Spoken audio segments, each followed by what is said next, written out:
Bienvenue à cette nouvelle session d'actualité sur Kinactu Télévision. Tout de suite, les sommaires. Le président de la République, Félix Antoine Tshisekedi Tshilombo, est arrivé à N'Djamena au Tchad ce mercredi 15 juillet 2026 pour participer au Forum africain de l'eau prévu du 15 au 16 juillet au pays d'Idriss Déby. Devant l'immeuble du gouvernement, ce mercredi 15 juillet 2026, les médecins non primés ont organisé une mobilisation pour réclamer l'alignement de leurs primes de risque conformément aux engagements issus de l'accord de Bibois signé en 2022.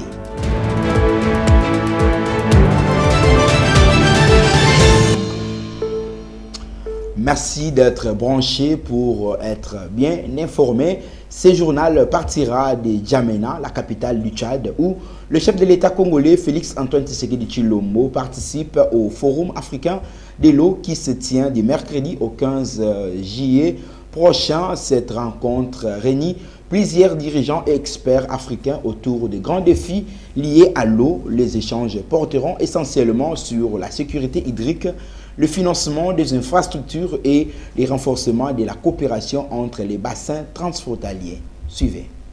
À l'invitation de son homologue tchadien, le président Mahamat Idriss Déby Itno, le chef de l'État congolais Félix Antoine Tshisekedi Tshilombo est arrivé ce mercredi 15 juillet 2026 à N'Djamena pour participer au Forum africain de l'eau qui se tient du 15 au 16 juillet. Cette rencontre continentale est consacrée à la mobilisation d'actions concrètes pour développer les infrastructures hydrauliques et améliorer l'accès à l'eau pour les populations. Le président Félix Antoine Tshisekedi y portera la voix de la République démocratique du Congo qui dispose d'un immense potentiel en eau dans la recherche des solutions durables face aux défis du changement climatique et de la sécurité hydrique. Il est à noter que ce déplacement du chef de l'État congolais traduit également la volonté de la RDC et du Tchad de consolider leur coopération bilatérale. Les dirigeants des deux pays vont se rencontrer en tête-à-tête après l'ouverture des travaux du forum. Le chef de l'État est accompagné dans cette visite de travail du ministre des Ressources hydrauliques et électricité Aimé Molendo Sakombi et du directeur général de la Régie des eaux. Il s'agit notamment de l'intégration des politiques publiques, du renforcement de la gouvernance à travers des institutions performantes, une meilleure redevabilité et une gestion transparente des infrastructures hydriques, de la préparation des projets techniquement mûrs et financièrement structurés, afin d'attirer davantage des investissements et du financement des infrastructures hydriques. Le chef de l'État congolais a convié l'assistance de cesser de concevoir séparément l'eau, l'agriculture, l'énergie, la santé, l'urbanisme, l'environnement et les infrastructures. Bien avant de quitter Kinshasa pour N'Djamena, le président de la République, Félix Antoine Tshisekedi Tshilombo, a reçu en audience le mardi 14 juillet dernier à la Cité de l'Union africaine le ministre d'État, ministre du Plan et de la coordination de l'aide au développement, Guilain Yembo. Ce dernier a été accompagné par le représentant résident du Fonds des Nations Unies pour la population en République démocratique du Congo, Alain Kapadji. Au centre de leur discussion figurait notamment l'état d'avancement du processus du deuxième recensement général de la population et de l'habitat. Suivez. C'est dans le cadre du lancement du processus du recensement général de la population congolaise que le président de la République, Félix Antoine Tshisekedi Tshilombo, a échangé le mardi 14 juillet 2026 à la Cité de l'Union africaine avec M. Alain Akadji, représentant résident du Fonds des Nations Unies pour la population. À l'issue de cette audience, le chef de l'État a reçu des assurances de la part de l'UNEFPA concernant notamment l'accompagnement grâce à des méthodes de pilotage des recensements généraux de la population et de l'habitat dans des conditions très difficiles. Présent à cette audience, le ministre d'État en charge du plan et de la coordination de l'aide au développement, Guilain Nyembo a annoncé que la sensibilisation de la population débute ce mercredi 15 juillet et le recensement pour l'ensemble du territoire national débutera au mois d'août prochain et va s'étendre jusqu'en 2027. Quittons la présidence pour la vice-primature. À présent, le vice-premier ministre et ministre de l'Intérieur, Sécurité, Décentralisation et Affaires coutumières, Jacquemain Chabani Louko, a reçu les rapports de synthèse des travaux de la conférence des présidents des assemblées provinciales. Regardez. Arrivés au terme de leur conférence organisée à Kinshasa la semaine dernière, les présidents des assemblées provinciales de la République démocratique du Congo ont été reçus ce mardi 14 juillet par le vice-premier ministre, ministre de l'Intérieur, Sécurité, Décentralisation et Affaires coutumières Chabani Louko. Au cours de cette rencontre, les présidents de ces organes délibérants ont restitué au vice-premier ministre Chabani le rapport de synthèse des travaux effectués durant ces assises. Ils ont par ailleurs salué l'implication et la qualité des interventions du vice-premier ministre sur la gouvernance sécuritaire développée lors des panels. Nous devons savoir que depuis l'avènement du vice-premier ministre, ministre intérieur, nous avons été toujours conviés à participer à des réunions de conférences des gouverneurs. Et cela par rapport aux orientations du président de la République concernant la stabilité des institutions provinciales. C'est dans ce cadre-là que nous avons senti son accompagnement depuis les premiers jours à Kalemi jusqu'à l'avant-hier, quand nous avons tenu notre conférence de présidents, une session extraordinaire.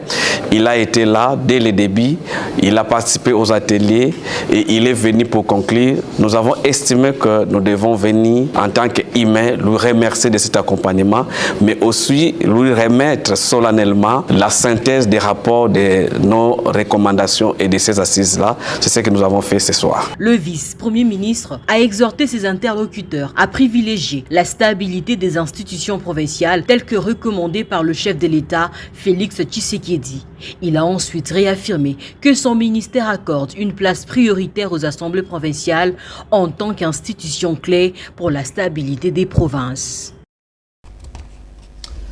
Changeons de chapitre dans ce journal pour aborder cette information à l'occasion de la réunion du haut niveau des Nations Unies sur le minéraux critique pour la transition énergétique. La ministre d'État en charge des Affaires étrangères, Thérèse Kaikwamba, a au cours de cette réunion réaffirmé l'ambition de la République démocratique du Congo de devenir un pôle africain de transformation industrielle de minéraux critiques et a également plaidé pour une gouvernance responsable des ressources naturelles au service de la paix, de la sécurité, des industries, d'une prospérité durable pour le peuple. Regardez. La transition énergétique est devenue une nécessité planétaire, mais elle ne sera véritablement juste que si elle transforme également les économies des pays qui en fournissent les fondations. Pendant trop longtemps, les pays producteurs ont été perçus principalement à travers le prisme de l'extraction. Les matières premières au sud, la transformation, les technologies et l'essentiel de la valeur ajoutée ailleurs. La véritable question n'est donc plus seulement de savoir d'où proviennent les minéraux critiques, mais où demeure la valeur et surtout la richesse qu'ils créent. La République démocratique du Congo porte une ambition claire: devenir un pôle africain majeur de production responsable, de transformation industrielle et d'innovation autour des minéraux critiques. Cette ambition suppose des investissements dans les infrastructures, l'énergie, la recherche, les compétences et les technologies. Elle suppose aussi la formalisation et la modernisation de l'exploitation artisanale afin que les travailleurs et les communautés locales deviennent pleinement partie prenante des chaînes de valeur qu'ils rendent possibles. Notre participation récente au Forum d'Abidjan a réaffirmé cette conviction. Nous avons besoin d'un partenariat renouvelé, fondé sur la transparence, le renforcement des capacités institutionnelles, une plus grande création de valeur sur le continent africain et une articulation cohérente entre les cadres nationaux, régionaux et multilatéraux. Et au sujet de la problématique de la protection et de la sécurisation de patrimoine public relevant du ministère des Affaires sociales était au cœur de la rencontre entre Guillaume Ngefa et Eve Bazaïba, respectivement ministre d'État en charge de la justice et garde des Sceaux, ministre des Affaires sociales et Action humanitaire le mardi 14 juillet dernier. La ministre d'État Eve Bazaïba Massoudi a reçu son collègue de la justice, garde de Sceaux, Guillaume Ngefa, au centre des échanges, la sécurisation du patrimoine immobilier du ministère des Affaires sociales, confronté à plusieurs cas présumés d'expoliation. À l'issue de l'audience, Guillaume Ngefa a indiqué être venu faire le point avec Eve Bazaïba sur l'état de biens relevant du ministère des Affaires sociales, dont plusieurs concessions auraient été occupées ou revendiquées illégalement par des personnes physiques et morales. Le ministre d'État, ministre de la Justice, a rappelé que ces biens accueillent notamment des centres sociaux, des centres de formation et des structures destinées à la prise en charge des populations vulnérables.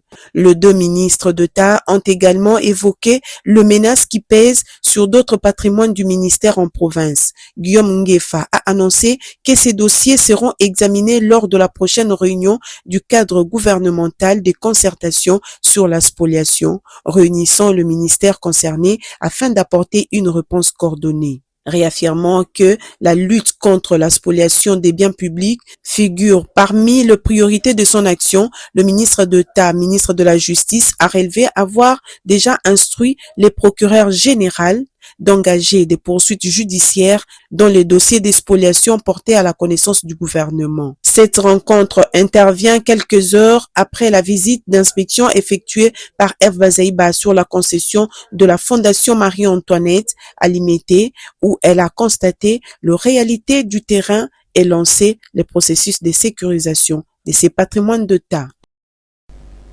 Revenons sur la 4e itinérance du vice-premier ministre en charge de la Défense nationale, Guy Kabombo Mwadianvita, au cœur en Égypte. C'est dans le cadre de la consolidation de la coopération militaire bilatérale et le renforcement des capacités opérationnelles du FARDC. Suivez. En séjour de travail en Égypte, le vice-premier ministre, ministre de la Défense nationale et des anciens combattants, maître Guy Kabombo Mwadianvita, a visité l'académie militaire égyptienne afin d'accélérer la mise en œuvre du partenariat de formation conclu entre les deux pays. Cette démarche s'inscrit dans la droite ligne du prolongement de la récente mission du président de la République, commandant suprême des FARDC, Félix Antoine Tshisekedi Tshilombo, au Caire. Accompagné d'une importante délégation composée d'officiers supérieurs et généraux des écoles de formation des FARDC, le vice-premier ministre, ministre de la Défense nationale, a échangé avec son homologue égyptien, le lieutenant-général Ashraf Salem Saher.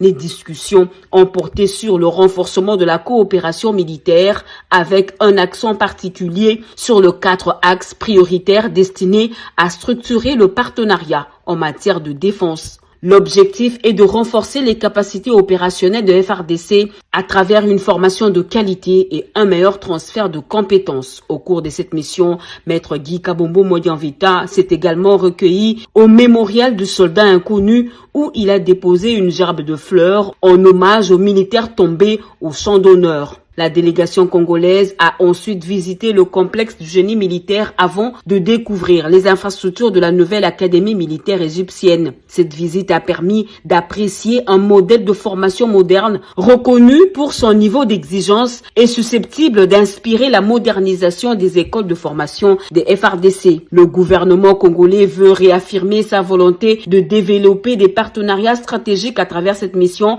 afin de professionnaliser davantage les forces armées de la République démocratique du Congo et de renforcer leur efficacité face aux défis sécuritaires actuels. Au chapitre consacré à la santé, la France a financé la construction de 5 laboratoires à Kinshasa dans le cadre de la lutte contre les épidémies, notamment le virus Ebola avec la souche Bundibugyo. Il faut savoir que ce mercredi 15 juillet 2026, un nouveau laboratoire a été inauguré au quartier Kinkole dans la municipalité de la Gombe. Suivez l'ambassadeur résident en République démocratique du Congo de la France. Mesdames et messieurs, la RDC fait face aujourd'hui à de nombreux défis. D'abord, une guerre qui n'a que trop duré dans l'est du pays. La France s'est mobilisée au Conseil de sécurité des Nations Unies, où elle a œuvré à l'adoption de plusieurs résolutions importantes.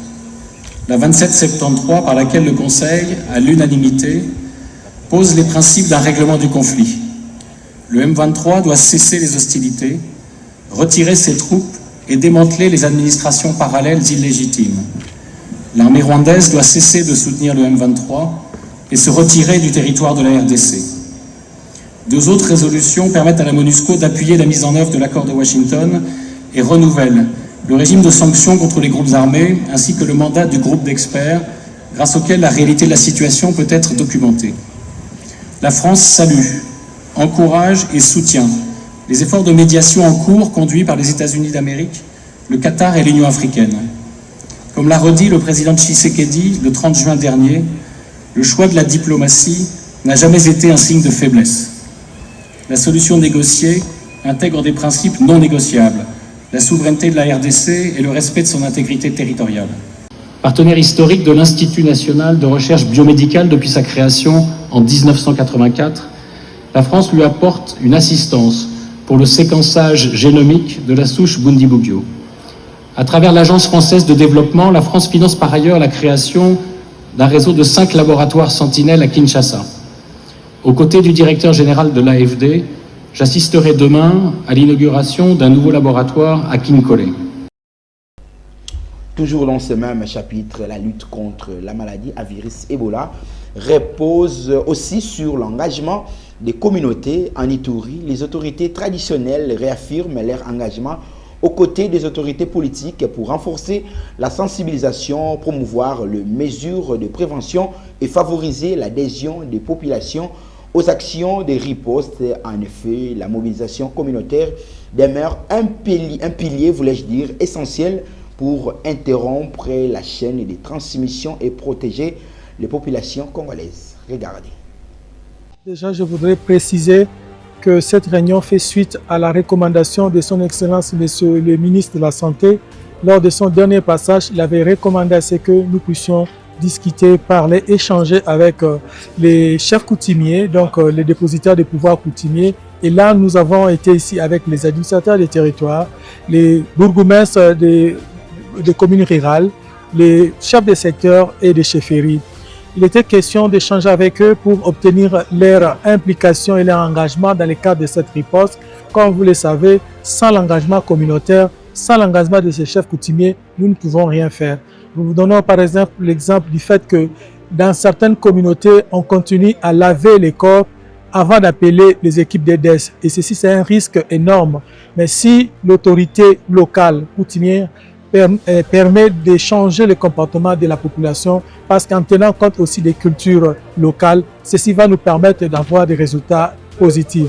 Et donc nous comptons avec nos collègues, nos chefs coutumiers qui se sont engagés. Vous avez vu au cours de la cérémonie, ils ont pris l'engagement solennel de participer à ces activités d'engagement et d'impliquer leur communauté afin de changer et d'adopter des comportements et attitudes positifs vis-à-vis de la riposte pendant cette épidémie Ebola. Une brève dans ce journal télévisé, une délégation de médecins congolais a organisé un sit-in dans la journée du mercredi 15 juillet 2026 devant les bâtiments intelligents abritant quelques cabinets ministériels du gouvernement central. ACCGE, ces professionnels de la blouse blanche, réclament le paiement de leurs primes, lesquelles datent de plusieurs mois. Nous y reviendrons avec force et détails dans nos prochaines éditions. Et puis le ministre des Finances congolais Doudou Fwamba Koundé Libotaï concrétise la transition numérique et sécurisée interconnectant Kinshasa et Lubumbashi.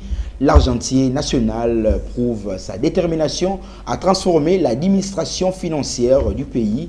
Sachez que le deux piliers de cette révolution data center du ministère des Finances consiste à garantir la souveraineté et la sécurité absolue de nos données financières, la facture normalisée, voulais-je dire, pour optimiser les recettes et maximiser la transparence en République démocratique du Congo. Suivez-les à travers cet élément. Et dans cette dynamique, vous allez constater que le gouvernement a mis beaucoup d'accent sur l'investissement public. Comme nous attirons déjà l'attention des élus du peuple ici, vous verrez dans la loi de réduction des comptes que le niveau d'investissement a baissé sur la ligne ou la nature capitale publique de 10 à 9%. Mais attention, le gouvernement a beaucoup investi dans les transferts aux provinces.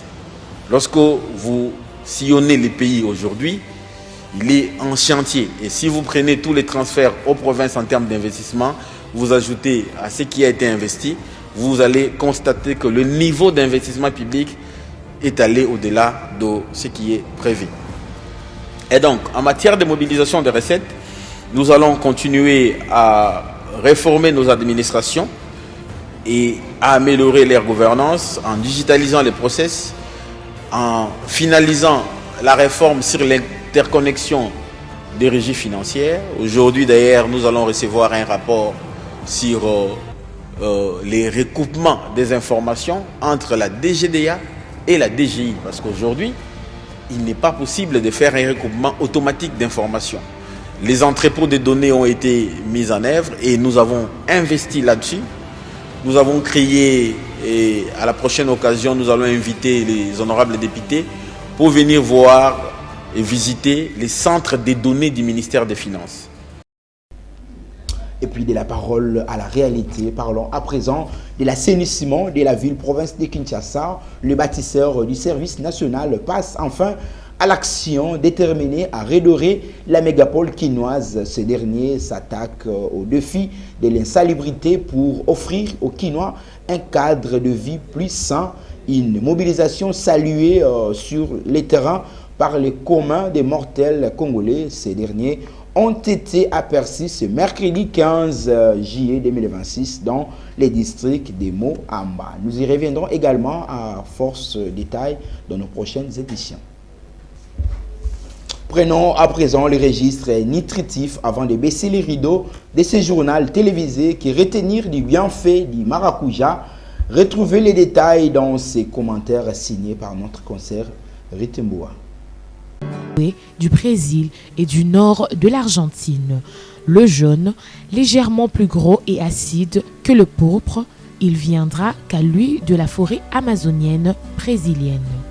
En plus d'être particulièrement savouré et apprécié de petits comme le grand, le maracuja est une petite bombe de nutriments et des micronutriments précieux pour la santé. Il est très riche en eau, en fibres. Il contient également près de 3 fois plus de protéines qu'autres fruits. Il brille par sa teneur en fer, en potassium, en cuivre et en zinc. Côté vitamines, il note ses excellentes teneurs en vitamine C et en provitamine A, bêta-carotène, toutes deux antioxydants. Pourvu d'une grande quantité de potassium, la pulpe du maracuja régule le taux de sodium corporel et contribue à diminuer le risque d'hypertension artérielle. Le corse de fruit de la passion se révélait efficace pour réduire le symptôme de l'asthme, tels que le soufflement, la toux, le glaire. Très riche en antioxydants, connus pour leur efficacité sur la diminution de cellules cancéreuses, le maracuja fait partie de fruits efficaces pour prévenir. En météorologie, retenez que demain, jeudi 16 juillet 2026, à Kinshasa, dans la matinée, il y aura de jolies éclaircies et la température sera de 23 degrés Celsius. La force du vent oscillera aux alentours de 7 km par heure, tandis que dans l'après-midi, le ciel sera bien nuagé et la température atteindra les 30 degrés Celsius. Enfin, dans la soirée, le ciel sera un tout petit peu nuagé et la température retombera à 26 degrés Celsius.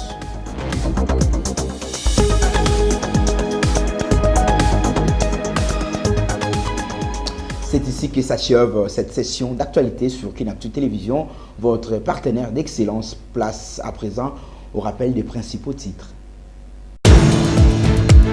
Le président de la République, Félix Antoine Tshisekedi Tshilombo, est arrivé à Djamena au Tchad ce mercredi 15 juillet 2026 pour participer au Forum africain de l'eau prévu du 15 au 16 juillet au pays d'Idriss Déby. Devant l'immeuble du gouvernement, ce mercredi 15 juillet 2026, les médecins non primés ont organisé une mobilisation pour réclamer l'alignement de leurs primes des risques conformément aux engagements issus de l'accord de Bibois signé en 2022.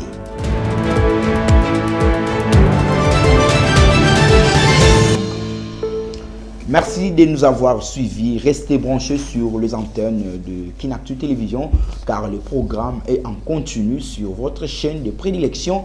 Quant à moi, je vous retrouve prochainement avec la même ferveur que Dieu veille sur la République démocratique du Congo. Au revoir et merci infiniment.